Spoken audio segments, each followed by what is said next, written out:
top 10 ships of March because so much has changed in Star Wars Galaxy of Heroes. Hardware coming soon. TM. 2,000 years later. We're going to do top 10 ships, and what Chris said is correct. I think if you looked at my shard in the top 50, almost all the teams are the same. But I've been talking to some people on Patreon and Discord, and there's some things that I really want to talk about specifically about how important the TIE Reaper is. I think everybody agrees, but we just got to re-talk about that for sure. All right, I'm going to do some gameplay while we talk. First thing I want to talk about is capital ships. And there's 4 capital ships in the game, and I'm going to play up against Akbar right now. I'm going to put this on autoplay, and I'm just going to assume that I'm going to win automatically. Yeah. Anything that's not a Thrawn lead or Tarkin lead or lead fleet, I assume I'm going to win, so I just put it on auto. Like, the thing with Thrawn and Tarkin, they have instant kill abilities. Right. These ships don't. Right. So, yeah, I definitely, like, if I see an Akbar team or Mace Windu in the top 50, I'm just going to battle you for sure. I'm surprised to see them in the top 50 sometimes. They must really struggle to get up there. But, yeah, if you have the characters, Thrawn and Tarkin, best ships, I think. And it's really, really simple, too. And I out of the 4 capital ships, I believe 3 of the heroes are important, where Mace Windu's ship, Mace is not important, and he's not good, frankly. So I would avoid that ship only for that reason only. And Thrawn is probably the best dark side character in the game, and it's the best capital ship. Capital ship. Yeah, Tarkin's a great capital ship, and his character is also great. And then Akbar is also useful, and his capital ship is less than the other 2, in my opinion. But hands down, Thrawn's the best capital ship. We just want to get that out of the way first. You know, Thrawn, then Tarkin, right? Yeah, I think Tarkin, if you're starting off, probably you're not going to have Thrawn. I would highly recommend going for Tarkin first. He's the best thing until you get Thrawn. And plus, he has the most important thing, the Zeta challenges. You need Tarkin for that. So that's one reason why you should definitely go all in Tarkin. If you're starting off with ships, Tarkin first, Akbar, Mace Windu, I mean, you don't really need him that much. He's not that great of a character. And then Thrawn's he's the shining pinnacle in the game, but the problem is it's not that much diversity. Everyone's using the same fleet commander and the same few ships. Okay, and so let's talk about, in my opinion, the best ship in the game. Well, let's do it. Let's say it's a tie for the best ship in the game. Okay, but we're going to talk about Biggs first, and Biggs is on every team. Biggs is a good character. He's got the auto taunt mechanic, and you just have to kill him, correct? Anytime that I get target lock, my Biggs will get taunt and get protection. This is like the best thing ever, correct?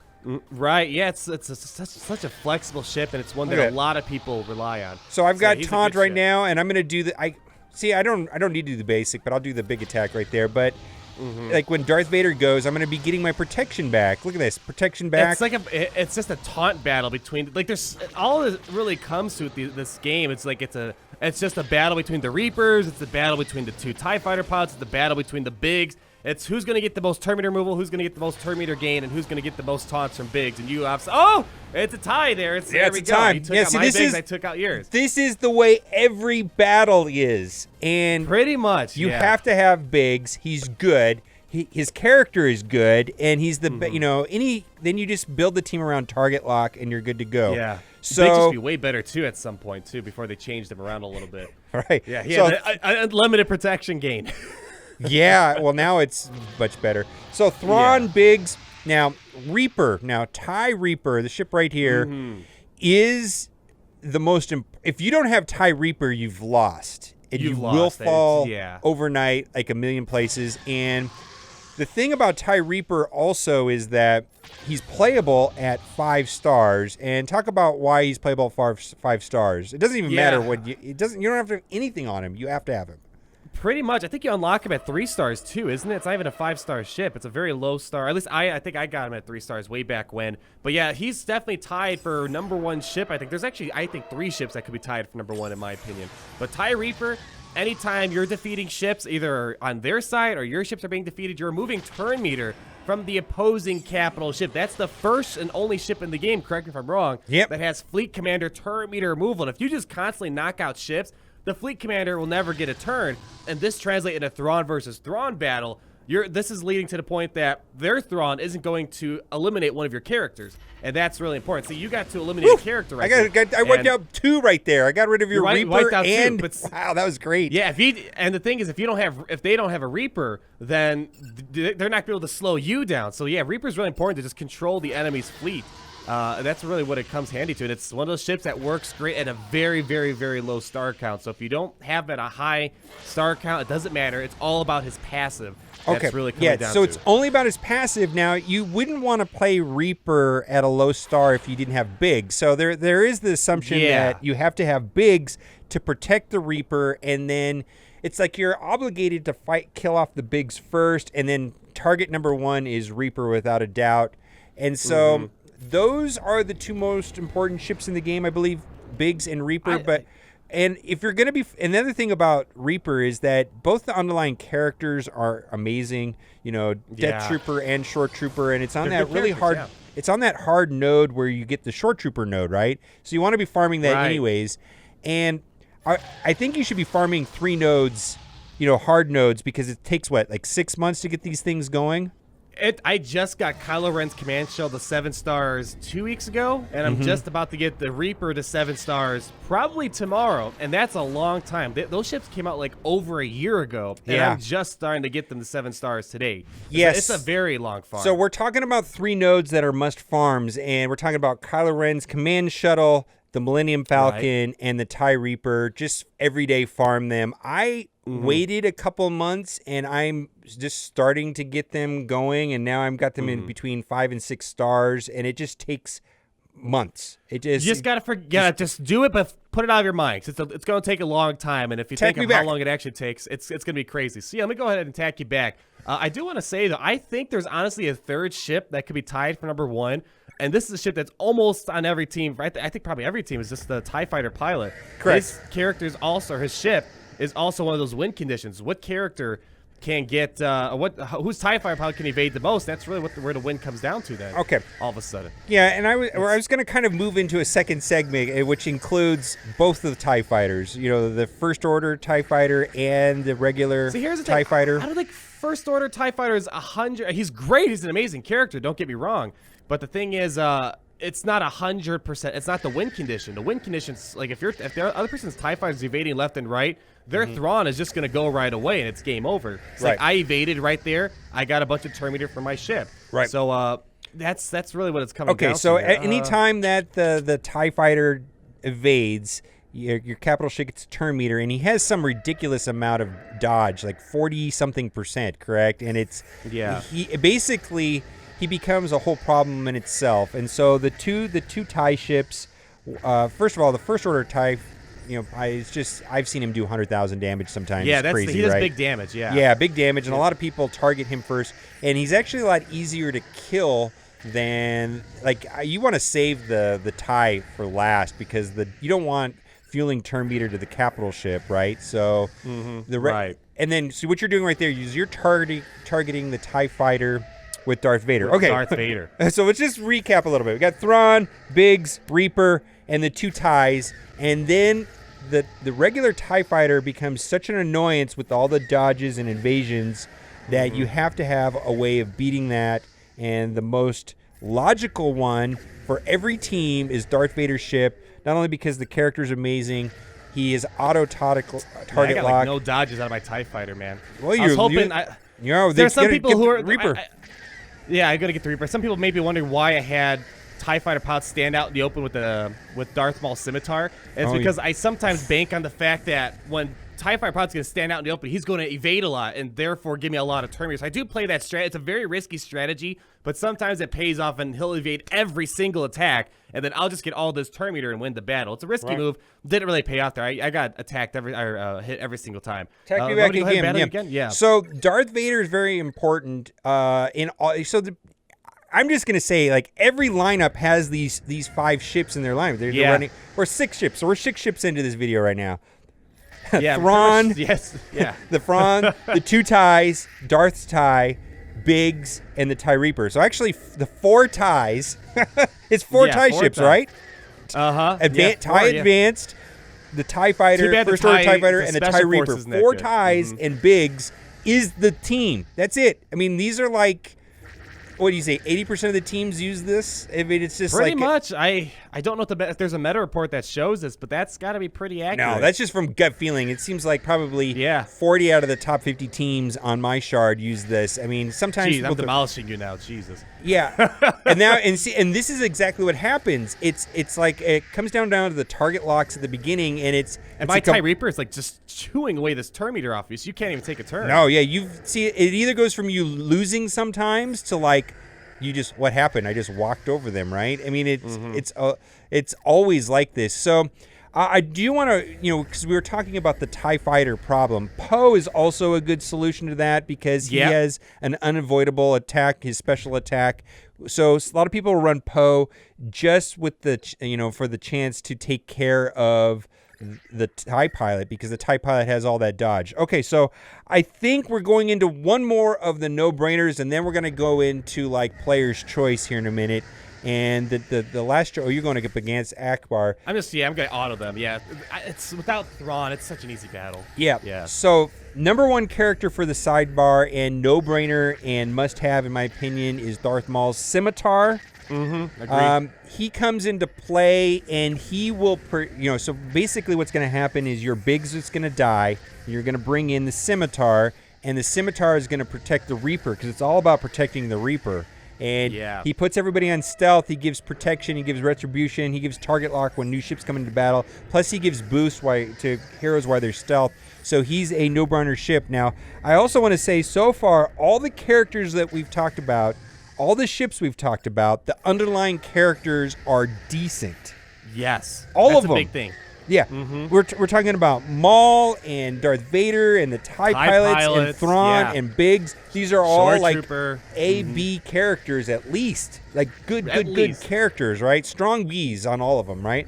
And so at least the minimum, yeah. So we're going to go for the last three ships. We've actually got 6 ships we want to talk about for the last 3. So it's a little bit bigger list than the top 10.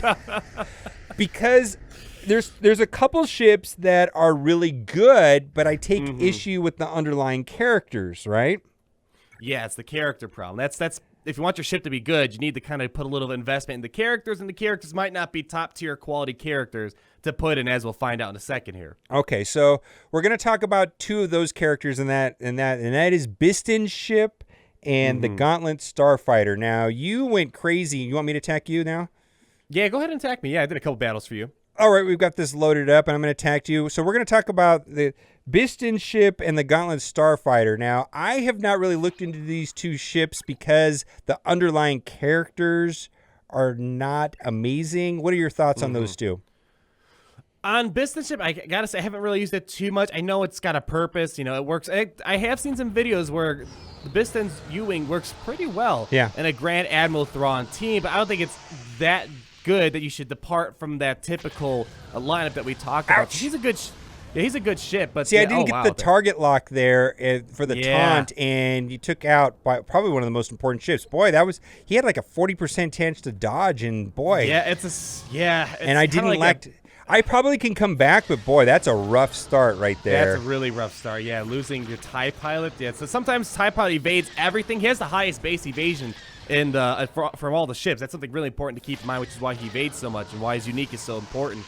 But there's times where it looks like he's evading all the time and times where it looks like he's never evading at all. It all just comes down to the RNG gods being on your side. So Scimitar is coming in right now, which is going to help protect my TIE Reaper. I'm going to put that on big ship and get more protection and kind of prolong this battle. And look at this, mirror match all over again. There we go. Woo! Jeez. Okay. So Gauntlet. Going back to our Gauntlet conversation. Yeah, what were you about to say? Yeah, I said Gauntlet Starfighter is amazing, very good. Now, the problem is, it's just the characters for those the Gauntlet. That's the problem. On my own account, I'm working on getting every single Empire character to Gear 12, trying to see how good they are. I got Gar Saxon Imperial Super Commando at Gear 12.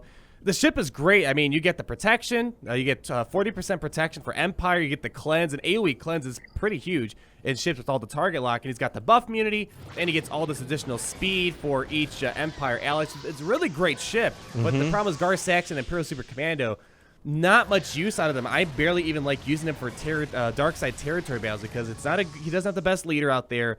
And it's just a character that doesn't really offer too much. And same thing for Territory Wars. It's more of like my D team, Empire team pretty much. So it's just not the best characters in the game to invest in. But it's a good ship though. So it's one of those that's great ship, but the stuff you need to make the ship great, it's not the stuff we would say go out and gear 12 it right now. No. I'm not going to bother with either of those ships, frankly, because I don't want to. I only have so many Gear 12 characters, and I'm just not going to do those two. That especially two that I don't like on Gar Saxon ship. Now, we talked about this. This is very important right here with Thrawn to give the foresight to the TIE Reaper. It's all about the TIE Reaper. That's very important right there. Yeah. Let's talk about two ships that are also very similar, which I both have our blessing, which is Boba Fett's and Five's ship. Yes. And I actually prefer Boba Fett's because there is a downside to Five's ship with the turn meter gain to the other side. Yeah, the Fives is a double-edged sword. Yeah, it's a buff stripper, and he also's got the that just sounds wrong. A buff stripper. I don't know why it sounds so. There's a lot of ways you could take that. Okay, but there's a lot of ways you could take it. But here's an opportunity where Fives shines right here. Exactly. I could use Fives or Boba Fett right here, right? Either of them. Yeah, they both. I was just about to get to that because they both have an ability that can hit as many target locked characters as possible. So they're both great. Let's see, 67,000. 67,000. Yeah, just the problem is 5 speeds turn meter and Boba Fett doesn't. So they both have their pros and cons. I like Boba Fett a bit more. I feel like more will invest in him. He has a bit more use for the beginner player. 5's not so much. He's much more limited. Boba Fett's a better character too overall. He's a better character. It's overall on the slave one. It's a cooler ship. Let's just be honest. Well, it's probably the coolest ship ever, right? It's probably the coolest ship ever. I'm glad. Like, it was a good feeling to 7-star that ship, personally. But he's got a good AoE ability that goes under protection, which could come in handy. So I prefer Boba Fett over 5s, but they both are definitely great ships. I run both of them in my backup in Fleet Arena. So not to say that 5s is a bad ship. It's definitely an amazing ship by all means. I think it's one of the, for sure, top 10, 12 ships in the game. Okay, and then we're going to talk about the last two ships. One, I have no, oh God, don't, okay. It's like, please, target lock. Millennium Falcon. I have no horse in this race. Go ahead and talk about why you like the Millennium Falcon. I'm actually not really a fan of this ship. It's not like I love the ship, but I know when it's a ship that, first of all, this was like the crown jewel of ships at one point because you had to spend big money to get this ship in the game. Plus, it's the Millennium Falcon. It's got a historic sentiment to it. But the thing is, there are some times where you need good light side ships. If you could somehow get this ship for the Thrawn event, or like let's say the Akbar challenge or whatever, it makes life so much easier. Definitely one of the. I mean, there's only so many good light side ships. Ships is very dark side oriented, but the AoE comes in handy, and plus this ship has the ability to take like several turns back to back to back. Yeah, and it comes in handy. It does great damage. It's just a glass cannon. That's the problem. And there's no. Let me double check, make sure I'm not wrong. There is no target lock. If it's buff when it also, so it flicks target lock, but it's not as frequent as, let's say, Darth Vader or the TIE Fighter or the First Order Stormtrooper, or not Stormtrooper, the First Order TIE Pilot. So it's not as good as those other ships, which is why we don't see it that much. But if you run a full Rebel fleet, this is another ship to go to. It takes a while to farm. I'm only at 30 out of 100 shards, and I've been farming it since it came out free to play. So it's not, and that's the reason why I'm not a fan of that ship, is how long it takes to get. And my suggestion actually with that new node is the TIE Slicer. The Slicer. Poor guy, right? made famous by Cubs fan Han. Poor guy, dude. I totally relate to that though.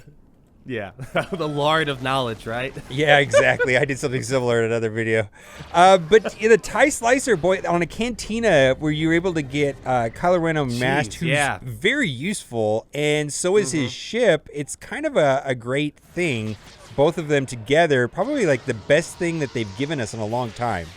Yeah, a character that's a B character or so, and then the ship is really good. Very speedy, stuns, does a lot of damage. It's definitely a really great ship, and it's one of those ships where you're probably going to farm really early on. This is one of the best free-to-play things they ever did, pairing a ship and a character together. And it was a ship I got to 7 stars really fast. So if you're someone that's starting off trying to maybe put a little effort in ships, obviously you're not going to get Boba Fett right away, maybe not even TIE Reaper, all these big brand name ships we're talking about, but you can get Biggs. You can get TIE Slicer. I mean, these are ships that are very easily accessible. It never usually makes it this far. I love doing this. There we go. And then... Bam! So satisfying when I that know, happens. right? I love that. They need to diversify ships a bit more because everyone's running the same stuff. We need to get like a Grievous fleet commander, Kenobi fleet commander, maybe like Anakin, some more because like it gets boring, and they need to maybe make crystals beyond top 20 because I don't like because I mean I think you said in this video it's like everyone runs the same thing. It's like everyone falls down to below 50 when it's time for their payout, and it just. Especially after Arena, you don't really want to go through all that again with the same ships over and over and over again. Right. So they need to diversify it somehow with better more fleet commanders because Grand Admiral Thrawn's awesome, but I like to face other things. It'd be fun to mix it up a little bit. But ships is always one of those things that's behind the curve, and it takes them forever to finally add something new to it. So here's your top 7. Thrawn, Biggs, Reaper, 2 ties, Fighter and First Order, Darth Vader, Scimitar, and then... your choice for the rest of it. You know, if you want to use Tarkin, that's fine. Boba Fett, 5s, Biston, Gauntlet, Starfighter, Millennium Falcon, the TIE Silencer, your choice. We've got to do a giveaway. What's the giveaway, man? Well, we're coming up on 100,000 subs, and, you know, we're using hashtag not a scam. Not a scam. So we got to give a giveaway. So I really hope you liked this video today. And for every person that did give this video a like, you are in luck because you will be getting for free a 8-star TIE Slicer. This is not a scam. The meme will never go away, Cubs. Cubs it's been going on since November. Cubs spawn Han. Oh, poor guy. Every month it comes up again. I think the developer even sent him a picture about that. It was pretty funny. I don't even know if it was his fault, but it's really funny. No, he called the TIE. It was his fault. It was his fault. The ship reveal for TIE Silencer, he kept calling it TIE Slicer over and over again. It wasn't a grammatical slip up or, you know, sometimes, you know, you don't say the word right. It was intentional. TIE Slicer. Kind of looks like it too, right? It looks like a slicer. Just imagine putting like some sort of vegetable slicer on top of it. So I don't blame him. It looks like one. Change my mind, right? Change my mind. Change my mind. All right, guys. Be sure to head over to Ahnalds' channel. We're going to do something fun over there. We always make 2 videos when we do these. So it's check out his, check out this one. And as always, thanks for watching. Anything you want to say before we go? I love you. Not a scam. Not a scam. Not a scam. I'm still suffering from the flu. You're probably getting over it, right? All right, guys. Just a little bit. Not a scam.